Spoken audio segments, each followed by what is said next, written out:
ဒီသတင်းကတော့ Donald Trump နဲ့ BBC ကိစ္စပေါ့နော်နောက်ဆုံးရတဲ့ဒီနေ့မှာပဲသတင်းတက်လာတဲ့အကြောင်းကိုကျွန်မဒီနေ့ပဲလုပ်လိုက်တာပါအဲ့ဒါဘာလဲဆိုရင်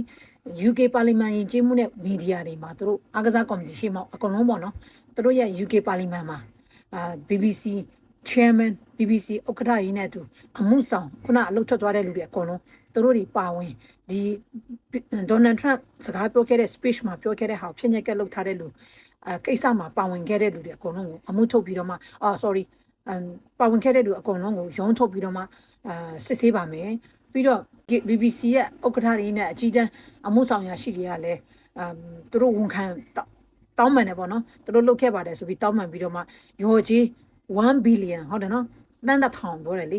ဒေါ်လာနော်အဲ့1 billion ကိုမဆောင်ဖို့ရန်အတွက်ကိုသူတို့အယူခံဝင်မယ်လို့လည်းပြောပါတယ်ဒါပေမဲ့အယူခံဝင်နေဆိုရင်လည်းအဲ့ဒါဟာအဲ့လောက်ဆောင်ရချင်မှလည်းဆောင်ရမယ်ဒါပေမဲ့မဆောင်ရဘဲနဲ့တော့မနေတော့ဘူးလို့ယူဆတယ်ပြီးတော့ Donald Trump ကပို့ဆိုတာကထပ်ပြီးတော့မှသူကသူ့ရွေချက်ရှိနဲ့သူတို့ဝိုင်းပြီးတော့မှသူ့ရဲ့မဲဆွယ်ကာလမှာသူတို့ဖြည့်ညက်ကလုပ်ပြီးတော့မှားတဲ့ဝါဒတွေဖြတ်มาတယ်ပြီးတော့ဒီ Israel Gaza ကိစ္စတွေမှာလည်းသူတို့သတင်းတွေကိုပေါ့နော်မကန်မဲ့နဲ့တစ်ဖက်ဘက်လိုက်ပြီးတော့ပေါ်ပြခဲ့ပါတယ်ဆိုပြီးတော့မှသူတို့ဆွဆွဲထားတာရှိတဲ့အတွက်ကြောင့်မလို့သူက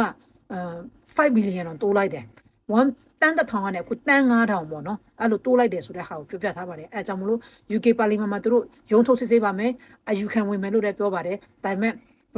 လို့စီရင်ချက်ဘလို့ပြစ်မှတ်ချက်ပြီးတော့မှ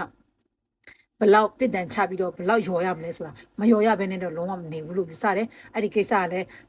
ဆက်ပြီးတော့ run နေတဲ့အနေထားမှာရှိပါတော့เนาะဆက်ပြီးတွားနေတဲ့အနေထားမှာရှိပါတယ်စိတ်ဝင်စားတော့သူများဆက်ပြီးကြည့်ချင်တယ်ဆိုရင်အပေါင်းလေးနှိပ်ပြီးတော့သူများလည်း message ချင်တယ်ဆိုရင်များလေးနှိပ်ပေးကြပါကျွန်မ BBC နဲ့ Donald Trump ကိစ္စမှာလည်းဘလောက်ရော်လိုက်ရတယ်ဆိုတော့ကျွန်မလည်းတအားစိတ်ဝင်စားပါတယ်သတင်းတွေ့တာနဲ့ကိုတင်ပါမယ်ထပ်ပြီးတော့ UK ပြီးတော့နိုင်ငံလဲခြားရည်လေเนาะ UK နဲ့ USA ကိုအခု UK ပါလီမန်မှာသူတို့ယူခံဝင်ပြီးတော့ရုံးထုတ်စစ်ဆေးပြီးမယ်ပြီးရင်ရော်ရတဲ့ကိစ္စတွေမှာလည်းယူခံဝင်မယ်လို့လည်းပြောတယ် BBC ကနေပြောတာပေါ့နော်အဲ့ဒီမှာဘယ်လိုဖြစ်လာမလဲဆိုတဲ့ဟာကိုကျွန်မထပ်ပြီးသတင်းတင်ပေးပါမယ်အားလုံးပဲအဆင်ပြေကြပါစေ bye bye